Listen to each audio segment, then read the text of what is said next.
Have you ever caught yourself lying in bed, picturing a version of your life that feels so vivid it's almost real? You see yourself walking into the room confident, admired, finally proving everyone wrong. In your head, the business is already built. The body is sculpted. The comeback story is written. For a moment, it feels incredible, like you've actually done it. But then reality crashes back, and you realize nothing has changed. You're still in the same spot, and the guilt starts to creep in. You're not lazy. You're not broken. What's really happening is that you've been tricked by your own brain.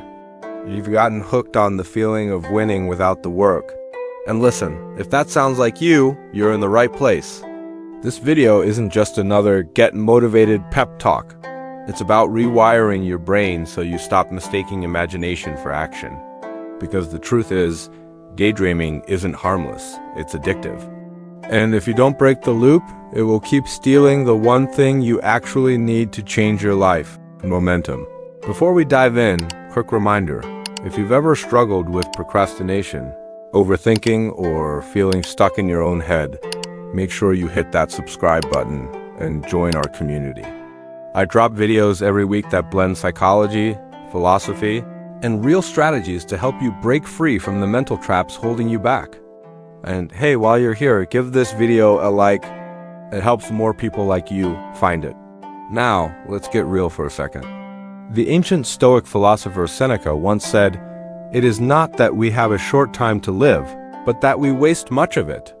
And isn't that what happens when we live inside fantasies instead of reality? The days slip away quietly, and suddenly weeks or even years pass while we're still waiting for the perfect moment to start. Modern science actually backs this up. Neuroscientists have discovered that when you vividly imagine success, your brain releases dopamine, the same neurotransmitter that rewards you when you actually achieve something. In other words, your brain is cashing in on victories that never happened. That's why imagining feels so good, but acting feels so heavy. Elon Musk once said, "You get paid in direct proportion to the difficulty of problems you solve." And that's the paradox. Your brain wants the reward without the risk, the dopamine without the discomfort. But the real rewards of life don't come from rehearsing victories in your head. They come from showing up, struggling, failing, and finally succeeding in the real world. So if you've ever felt trapped in that cycle, dreaming big but never moving, planning endlessly but never starting, you're not alone. And more importantly, you're not stuck forever. By the end of this video, you'll understand why your brain does this, how to retrain it, and the exact switch that breaks the fantasy loop for good. So let's start at the beginning, the high that steals your hustle. Let me ask you something. How many times have you already succeeded this week, but only in your head? Maybe you imagined yourself walking into a gym, people noticing how much stronger you've become. Or maybe you pictured yourself standing on a stage, delivering the speech that finally proves your worth. Or maybe it was simpler, you saw your phone light up with a bank notification, proof that your business idea finally took off. For those few moments, it felt real. Your chest lifted. Your confidence surged. You could almost taste the victory. And your brain? It rewarded you like you'd already crossed the finish line. That hit of dopamine felt just as sweet as if you had actually done the work. Here's the trap. Your brain doesn't know the difference between rehearsing success and living it. To your nervous system, a vivid fantasy is almost as good as reality. That's why it feels so good. That's why it's so addictive. The philosopher Friedrich Nietzsche once warned, "He who has a why to live can bear almost any how." But here's the problem. Fantasy gives you the why without forcing you into the how. It skips the part where you have to endure the struggle, the failure, the embarrassment. And because the fantasy feels safe and rewarding, your brain starts craving it more and more. Think of it like junk food for the mind. Just as processed sugar hijacks your body's reward system, fantasies hijack your brain's motivation system. You keep indulging, even though you know it's empty calories. Science has actually mapped this out. Psychologist Dr. Gabriel Oettingen studied how positive fantasies affect goal achievement. What she found is shocking. People who fantasize vividly about success are actually less likely to achieve it. Why? Because their brain registers the fantasy as progress. which lowers the urgency to take real action. In her book, Rethinking Positive Thinking, she explains how positive thinking without grounded action tricks you into satisfaction you haven't earned. And that's the first trap. You're not lazy, you're addicted to unearned dopamine. Most people think procrastination is about fear. Others say it's about laziness. But think about it. If you were truly lazy, would imagining success feel so good? Would your brain light up every time you saw yourself winning? No, the truth is, your brain is efficient. If it can get the reward without the risk, it will always take the shortcut. That's why you script comeback arcs in your head. That's why you replay your future like you're starring in your own documentary. For a few minutes, the mental movie works, you feel calmer, prouder, maybe even inspired. But when the credits roll, nothing in your life has changed. Warren Buffett once said, "The chains of habit are too light to be felt until they are too heavy to be broken." That's what happens here. The habit of fantasizing feels harmless at first, but over time, it becomes the very weight that keeps you from moving. And here's the sting. The fantasy version of success never asks you to bleed for it. It doesn't demand mistakes, late nights, or rejection emails. It doesn't make you face your fears. Instead, it hands you the pure feeling of becoming without asking you to actually become anything. But the more you cash in on that fake high, the more dangerous it becomes. Because every time you choose imagination over action, you're not just delaying progress. You're disowning the real version of yourself, the one that could have made it happen. That gap builds a quiet pain. It's subtle at first, like background noise. But over time, it grows louder. Deep down, you know what's happening. You know you're living in simulations while reality waits for you to show up. And worst of all, eventually, the fantasy stops feeling like hope. It starts feeling like a lie. That's when procrastination morphs into something darker, not just distraction, but despair. Because you're no longer just failing to act, you're slowly convincing yourself that maybe you'll never be able to. Here's where I want you to pause for a second. Ask yourself honestly, how many times have I celebrated a victory in my head, only to wake up the next day with nothing to show for it? Drop your answer in the comments. I want to hear your story because I guarantee you're not alone. And if this is resonating, hit that like button so more people can see this. It's not just about spreading the message. It's about building a community of people who are ready to break out of the fantasy trap together. Because this right here, this moment of awareness is the first step. The fantasy gave you the high, but reality? Reality gives you the hustle, and the hustle is what transforms you. Now, let's peel back the next layer.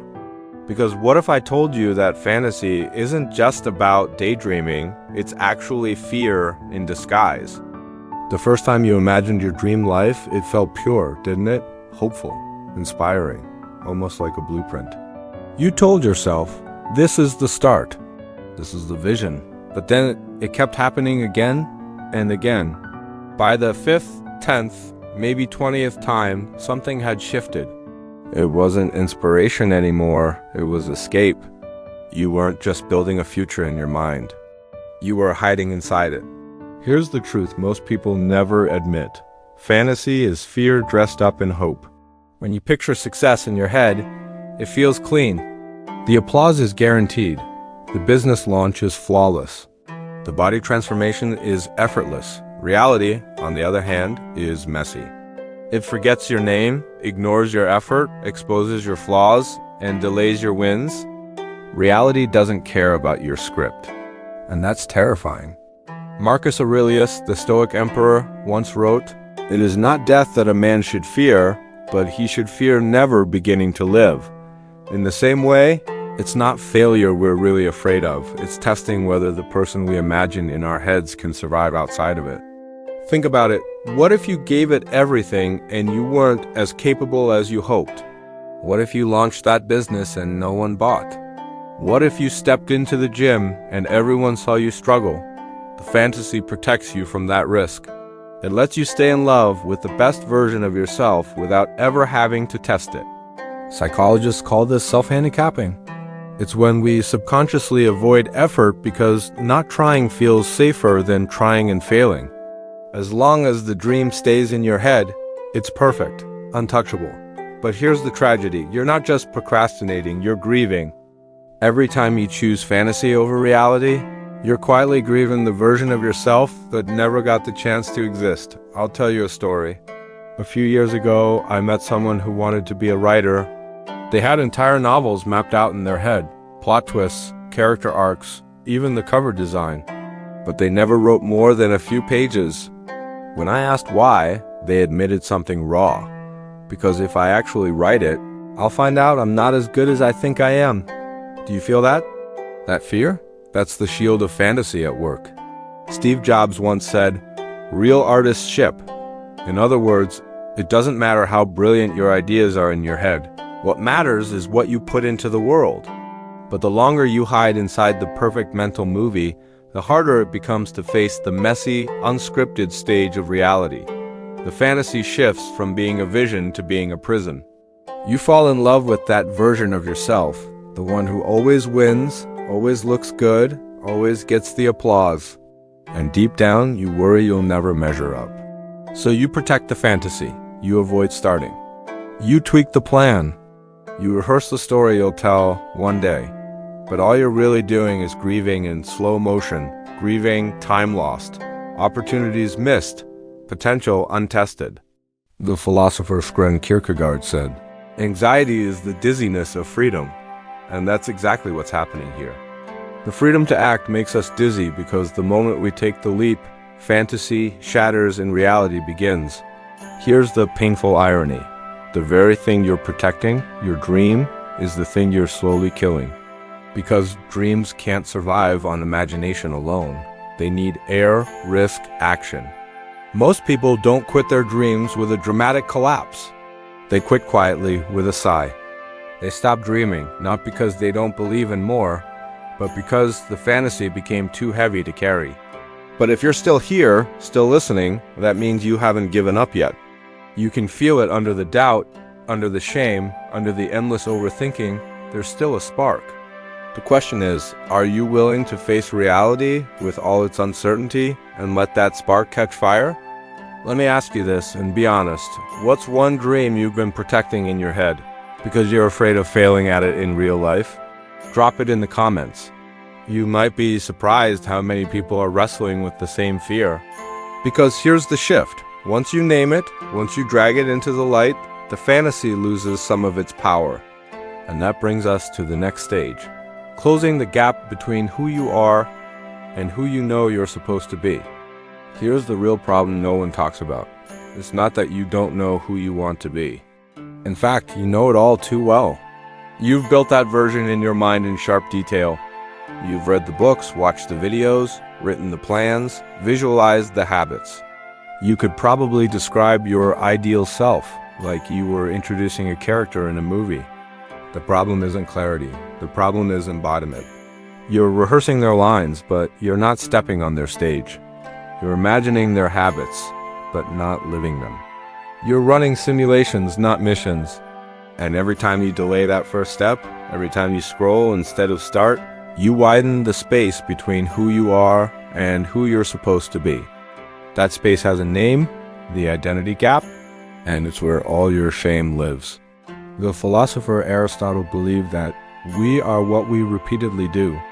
Excellence, then, is not an act, but a habit. Think about that. If your actions are what define you, then your inaction also defines you. Every time you avoid doing, you reinforce an identity of avoidance.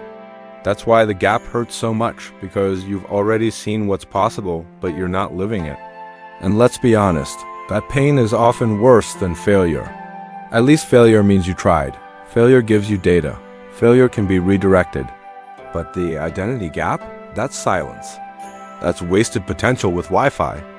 Neuroscientists call this cognitive dissonance, the discomfort you feel when your actions don't line up with your beliefs. The wider the gap, the heavier the shame. And that shame doesn't just sit quietly in your mind, it bleeds into everything. It makes you doubt yourself when opportunities show up. It whispers, "You're not ready," even when you are. Elon Musk once said, "You should take the approach that you're wrong." Your goal is to be less wrong over time. That's the mindset shift. You don't close the identity gap by thinking your way across. You close it by moving imperfectly, awkwardly, even fearfully. Here's the truth most people miss. The first uncomfortable step isn't about progress. It's about proof. Proof that you're not just a simulation. Proof that you're not stuck in the mental loop. Proof that you're capable of acting even before you feel ready. Let me give you an example. A friend of mine wanted to start making YouTube videos. For months, he obsessed over equipment, lighting, editing, branding. His identity gap grew wider with every day he delayed. Then one night, frustrated, he pulled out his phone, hit record, and spoke for 3 minutes. No script, no studio. Just raw words. That video got 12 views. But it was the first time he felt alive again because it wasn't about the views, it was about proof. That's what I mean when I say identity is built in motion, not imagination. The philosopher William James, often called the father of psychology, once wrote, "Action seems to follow feeling." But really, action and feeling go together. And by regulating the action, which is under the more direct control of the will, we can indirectly regulate the feeling. Translation? Don't wait to feel like the person you want to become. Do what they would do, and the feeling will follow. So what's one small, messy, uncomfortable action you've been avoiding? Maybe it's sending that email. Maybe it's writing that first paragraph. Maybe it's lacing up your shoes and stepping outside. Whatever it is, that's your bridge across the identity gap. And let me ask you, because I want you to really reflect, what's one identity shift you know you need to make, but you've been delaying because the first step feels too small or too scary? Share it in the comments. Writing it down makes it real. Because here's the secret. Closing the identity gap doesn't take a breakthrough. It doesn't take a viral moment. It takes motion, tiny, consistent, unglamorous. Every time you act before you feel ready, you shrink the gap. Every time you show up when it's inconvenient, you shrink the gap. And every time you stop rehearsing and start living, you shrink the gap. And eventually, you stop seeing your ideal self as someone far away. You start realizing they've been inside you this whole time, just waiting for proof. Now, if the identity gap is built by fantasy, how do you retrain your brain to stop celebrating simulation and start rewarding reality? That's what we'll uncover next. Here's a truth that stings. You didn't consciously choose to get stuck. You got rewarded into it. Every time you imagined success, every time you walked away from a vivid fantasy feeling motivated but not moving, your brain gave you a hit of dopamine. That's the same chemical that fires when you achieve a real win. The more you repeated the cycle, the more your nervous system started confusing imagination with accomplishment. In other words, you trained your brain to celebrate simulation. Think about it. When you sit down and actually do the hard work, whether it's writing, coding, training, or building, you don't get that immediate rush. Instead, you get resistance, frustration, boredom. Your brain, spoiled by the instant high of fantasy, panics. It whispers, "This doesn't feel like success. Maybe it's not the right time. Maybe you're not ready." So you bail. You check your phone. You open YouTube. You watch another productivity video to get that feeling back. This is how brilliant, driven people can end up years behind, not because they don't care, not because they don't know, but because their reward system got hijacked. Neuroscientist Dr. Andrew Huberman explains that dopamine isn't just about pleasure, it's about pursuit. Your brain is wired to release dopamine when it senses progress toward a goal. But here's the catch.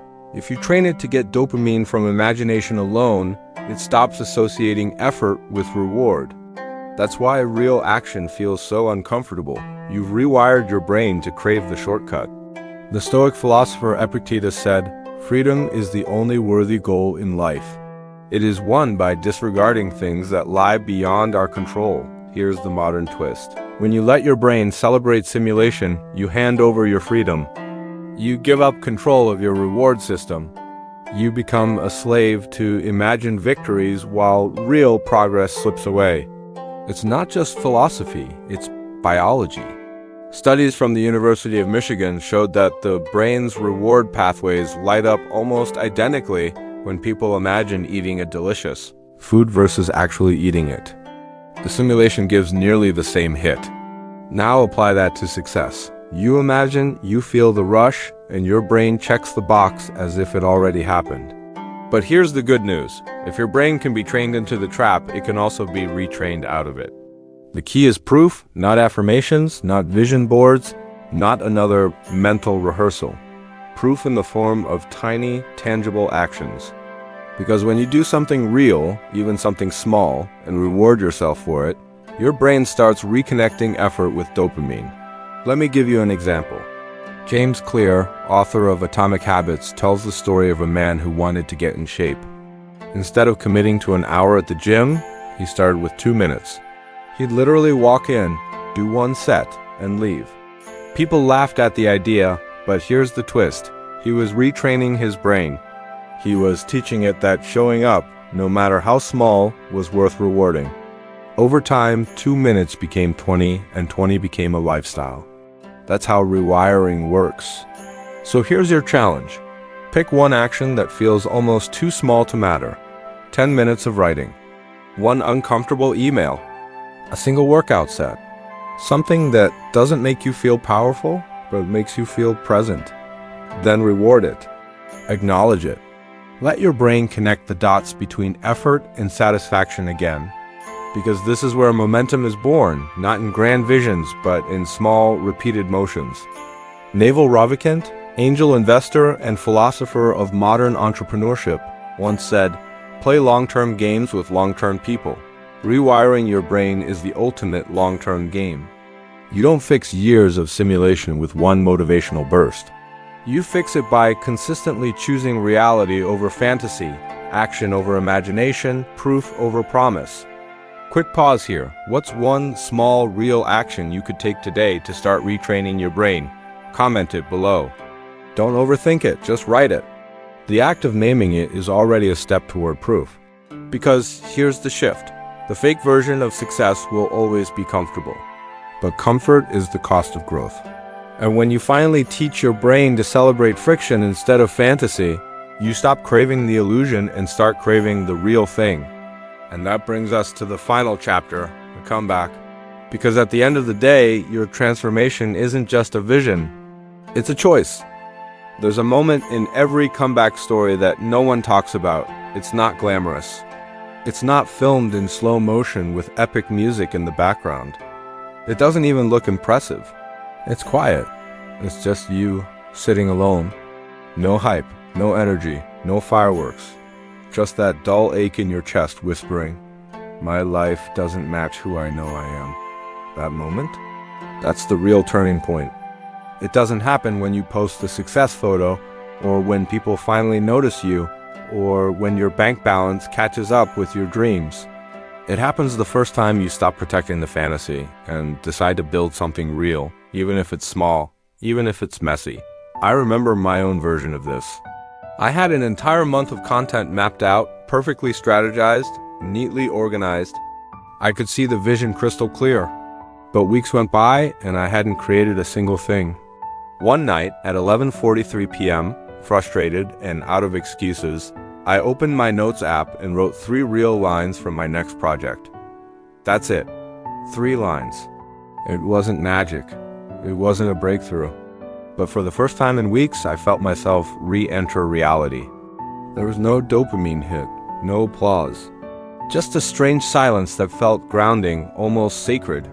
That night didn't change everything, but it did change direction. And that's all a comeback really is. Not a revolution, but a reversal. The philosopher Confucius said, "It does not matter how slowly you go as long as you do not stop." And that's the essence of the comeback. It's not speed. It's not perfection. It's persistence. It's the decision to choose friction over fantasy, to step back into reality no matter how uncomfortable it feels. And here's the part you need to hear. The fantasy version of you isn't waiting. It's fading. If you wait too long, you'll end up mourning someone who never existed. But the real version of you, the one who struggles, who fails, who tries again, that version is here, waiting for you to choose them. Warren Buffett once said, Chains of habit are too light to be felt until they are too heavy to be broken. The longer you wait, the heavier those chains get. The sooner you move, the lighter the load becomes. So here's your comeback formula. Stop planning how it will feel once it's done. Stop obsessing over the big picture. Just move one tiny, imperfect action today. That's your proof. That's your reversal. And don't underestimate the ripple effect. Research from Stanford University on tiny habits shows that small, consistent actions compound faster than we realize. One push-up leads to 2. One sentence leads to a paragraph. One uncomfortable conversation leads to a new opportunity. Momentum doesn't arrive with clarity. Clarity arrives with momentum. So let me ask you this, and I want you to really think about it. What's the very first small, real action you're going to take after watching this video? Write it in the comments. Don't just think it, commit to it, because your future self is waiting on this moment. And if you've made it this far, you're already proving something powerful. You're not done. You still care. That spark inside you, it's alive, but sparks die without fuel. So here's the final choice. Are you going to feed the fantasy, or are you going to feed the fire? If you're ready to feed the fire, here's your next step. Subscribe if you haven't already. Hit the like button so more people like you can break free from the trap. And share this video with someone you know is stuck in their head. Because sometimes the greatest gift you can give someone is a reminder that reality, even messy, imperfect reality, is better than the perfect lie of fantasy. Your comeback doesn't start with a vision. It starts with a choice. So choose. Choose now. And I'll see you in the next video where we'll break the last mental trap keeping you stuck, overthinking.